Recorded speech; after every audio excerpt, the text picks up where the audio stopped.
Hello students. आज मैं आपके सामने लाया हूँ global project management and it's benefits, यानी ग्लोबल प्रोजेक्ट मैनेजमेंट क्या होता है और उसके फायदे क्या होते हैं। तो आइए सबसे पहले समझते हैं कि ग्लोबल प्रोजेक्ट मैनेजमेंट होता क्या है। अब ग्लोबल प्रोजेक्ट मैनेजमेंट का मतलब होता है कि विभिन्न विभिन्न क्षेत्रों में या अलग अलग रीजन्स में और अलग अलग कंट्रीज में जो हमारी टीम काम कर रही है और जो हमारे स्टेक होल्डर्स हैं अलग अलग कंट्रीज में, और जो अलग अलग कंट्रीज में और रीजन्स में हमारी जो एक्टिविटीज फैली हुई हैं और वो कर रही हैं, उनको प्रॉपरली मैनेज करना, उनके लिए प्लान करना और फिर उनको मॉनिटर करना। क्योंकि ये बहुत बड़ा चैलेंजिंग है, मतलब ग्लोबल अगर उसमें देखें तो ग्लोबल में ये बहुत चैलेंजिंग है। इसलिए हमारे पास कुछ स्किल सेट जो है डिफरेंट चाहिए, मतलब अप्रोच हमारी जो डिफरेंट चाहिए। क्योंकि प्रॉब्लम क्या आती है कि इसमें क्रॉस कल्चरल कोलैबोरेशन सबसे पहले प्रॉब्लम आएगी कि मतलब अलग अलग देशों की और अलग अलग क्षेत्रों की जो सांस्कृतिक पृष्ठभूमि रहती है वो अलग अलग रहती है, मतलब कल्चरल बैकग्राउंड अलग अलग रहता है। लैंग्वेज की प्रॉब्लम आएगी, हर क्षेत्र की हर कंट्री का अलग अलग लैंग्वेज रहेगा। और फिर वहां पर रूल्स रेगुलेशंस हर कंट्री का अलग अलग रहेगा, रीजन्स का अलग अलग रहेगा। और सबसे बड़ी बात कि टाइम जोन्स भी हर कंट्री में अलग अलग रहेगा। तो इन सबको एड्रेस करने के लिए हमको वैसी रिक्वायर्ड स्किल सेट चाहिए पड़ता है, और उसी प्रकार से हमको रणनीति बनानी पड़ती है, वैसी प्रकार से हमको स्ट्रेटेजी प्लान करना पड़ता है। तो इसको अगर हमने प्रॉपरली मैनेज कर लिया तो हमको क्या है कि पूरे ग्लोबली हम अपने प्रोजेक्ट को बहुत अच्छे आउटपुट ला सकते हैं, राइट। तो इसलिए हमने इसको मोटे मोटे चार भागों में बांटा है मैंने ग्लोबल प्रोजेक्ट मैनेजमेंट को। सबसे पहले तो हमको ऑर्गेनाइज करना पड़ता है ग्लोबल टीम को, और ग्लोबल टीम फिर उसके बाद उनके बीच में जो कम्युनिकेशन है ग्लोबल कम्युनिकेशन, फिर तीसरा रहता है ग्लोबल ऑर्गेनाइजेशन, और चौथा है हमारा global collaborative tools and techniques. ये जो चारों चीजें हैं, इन चारों चीजों को हमको साथ लेके चलना पड़ता है, तब जाके हमारा जो ग्लोबल जो प्रोजेक्ट है वो प्रॉपरली मैनेज हो पाता है और मॉनिटर हो पाता है। तो आइए सबसे पहले बात करें हम ग्लोबल टीम मैनेजमेंट की। तो ग्लोबल टीम मैनेजमेंट में जो आता है सबसे पहले तो क्रॉस कल्चरल कोलैबोरेशन, यानी अलग अलग कंट्रीज या अलग अलग रीजन्स में जो डाइवर्सिटी है अपना कल्चरल में, उसको हमको एड्रेस करना। ठीक है। अच्छा, दूसरी बात क्या है कि फिर ग्लोबल प्रोजेक्ट लीडरशिप क्या है, हर कोई अपना जो है कोई भी इजीली किसी दूसरी कंट्री के आदमी को एक्सेप्ट नहीं करता एज ए लीडर। ये बहुत बड़ा चैलेंजिंग हो जाता है। और तीसरा प्रॉब्लम आता है इसमें कि ट्रस्ट बिल्डिंग कैसे हो। अलग अलग कंट्रीज में लोग फैले हुए हैं और अलग अलग कल्चरल बैकग्राउंड से अलग अलग लैंग्वेज बोलते हैं, अलग अलग टाइम जोन में रहते हैं, और उन किस आपस में ट्रस्ट कैसे हो। फिर यूजुअली क्या है कि ना मिसअंडरस्टैंडिंग वजह से या मिस कम्युनिकेशन की वजह से कोई ना कोई कॉन्फ्लिक्ट अराइज हो जाता है अ, इसमें आपका ग्लोबल टीम में। तो उसको रिजॉल्व कैसे करना है और फिर ग्लोबल कम्युनिकेट कैसे करना है, तो ये सारी चीजें हमको एड्रेस करना पड़ती है। तो इसीलिए मैंने ग्लोबल टीम मैनेजमेंट पे अलग लेक्चर बनाया है, जो मेरे इस लेक्चर के बाद आप लोग देखेंगे। तो उसमें मैंने सारे इश्यूज एड्रेस किए हुए हैं कि किस प्रकार से हम ग्लोबल टीम मैनेज करेंगे, राइट। फिर जो दूसरा पार्ट है हमारे ग्लोबल प्रोजेक्ट मैनेजमेंट का, वो है ग्लोबल कम्युनिकेशन। ना ग्लोबल कम्युनिकेशन, क्योंकि अगर आप सेम कंट्री में और सेम लैंग्वेज बोल रहे हैं तो कम्युनिकेट करना काफी इजी रहता है। बट अलग अलग कंट्रीज में अलग अलग टाइम जोन्स में अलग अलग कल्चरल उसमें उसको करना पड़ता है, अगर कम्युनिकेट करना पड़ता है तो इट इज वेरी चैलेंजिंग। तो इसके लिए हमको अलग रणनीति अलग स्ट्रेटेजी प्लान करनी पड़ती है।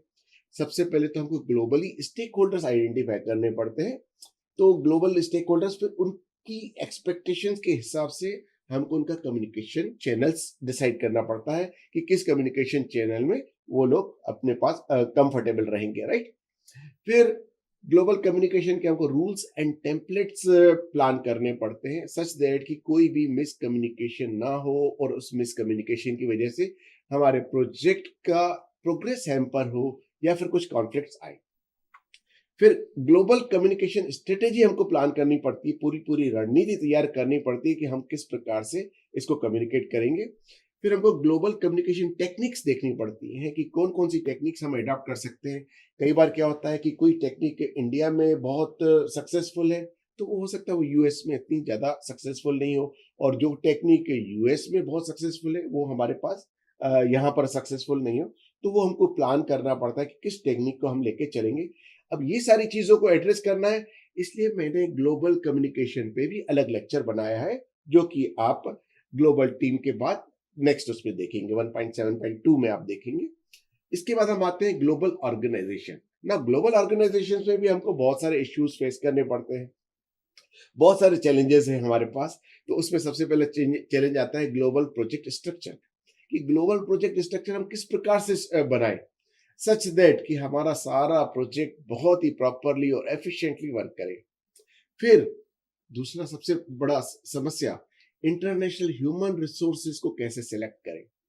अब इंटरनेशनल, क्योंकि हमको तो पूरे वर्ल्ड में हमारा काम करना है, हमारा पूरे वर्ल्ड में काम फैला हुआ है, तो हमको अकॉर्डिंगली हर कंट्री के हिसाब से और अपने प्रोजेक्ट को सूट करे ऐसा ह्यूमन रिसोर्स सेलेक्ट करना पड़ता है। तो उसके लिए पूरा ये बहुत बड़ा हमारे लिए चैलेंज है। फिर जो global program and project office जो कंट्रोल करेगा, global program and project office मतलब कहाँ कहाँ पर किस किस जगह पर हमको ऐसे पीपीओस खोलने पड़ेंगे सच दैट कि हमारा प्रोजेक्ट ना अच्छे से कंट्रोल हो पाए। फिर ऑर्गेनाइजेशनल सपोर्ट कैसे देना है, ये भी एक बहुत बड़ा चैलेंज है।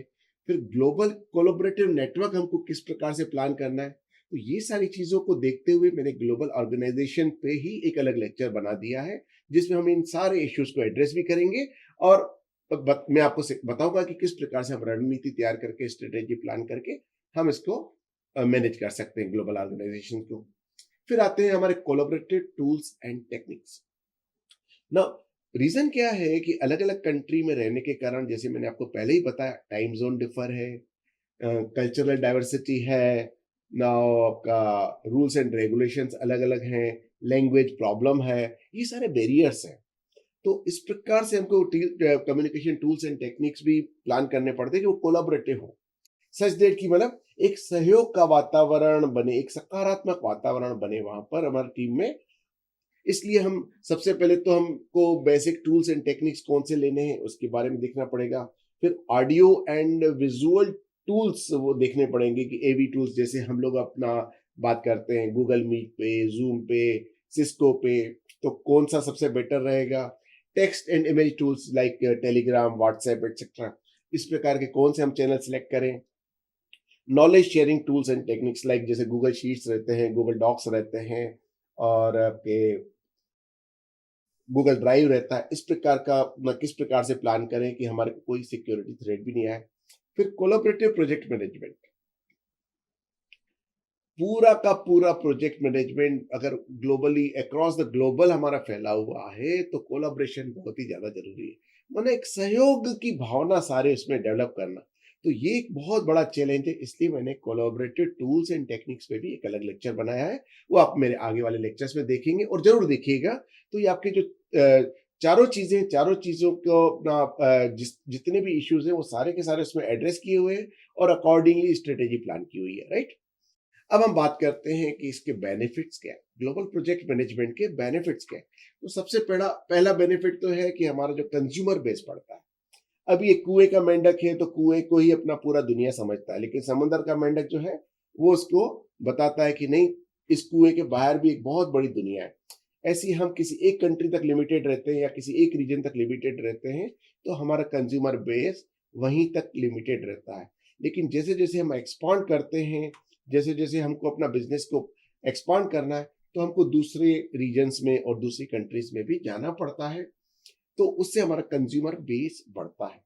अब अगर कंज्यूमर बेस बढ़ेगा तो हमारी सेल भी इंक्रीज होगी, तो सेल इंक्रीज होगी।